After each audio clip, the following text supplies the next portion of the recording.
కానీ జైలు కిందకి వెళ్ళినా అన్న డిఎస్పీ కొడుకుని కొట్టిండు. తప్పుకోబే.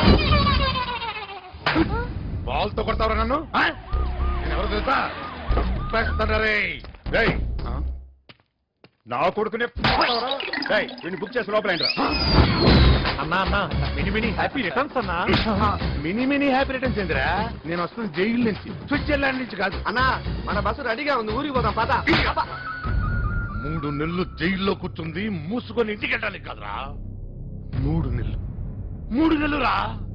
లోపల మండిపోతుంది, కొత్తలు ఆడిపోతుంది. అయితే ఇప్పుడు ఏం చేద్దామన్నా? డిఎస్పీ నేసేద్దామా? డిఎస్పీని కాదురా,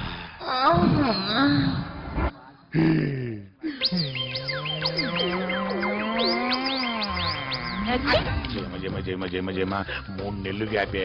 3 నెలలు గ్యాపే. వదలరా సచ్చినోడా. అవసరం మీ బావ శేషాద్రి నాయుడికి మహేంద్ర నాయుడికి మళ్ళీ గొడవ మొదలైంది. నువ్వు ఇక్కడే ఉంటే చంపేస్తారు గానీ నా మాటిని మీ ఊరు వెళ్ళిపో. నన్ను చంపే మగాడేవాడే. అవతల ఇడ్లీ ఉడుకుతుంది. ఇడ్లీ ఉడికేలా వచ్చి వచ్చినవే. ఎక్కడికి వెళ్ళేది? లోపల మొగుడున్నాడు. ఎవరు మొగుడు? నీ మొగుడా? కాదు, నీ మొగుడు మృత్యుంజయ నాయుడు. ఈడేంటి ఇక్కడ ఉన్నాడు? అమ్మ వస్తున్నాడు. అల్లుడు జైలు నుంచి ఊరికి పోకుండా డైరెక్ట్ ఈడికే వచ్చినావు కదా మామా? అవును, నేరుగా ఇక్కడికే వచ్చా. ఎక్కడ ఆగలా. ఇక్కడ లోపల ఉడికిపోతుంది కదా మామా. సెక రేగుతుంది అల్లుడు. సచ్చినోడా.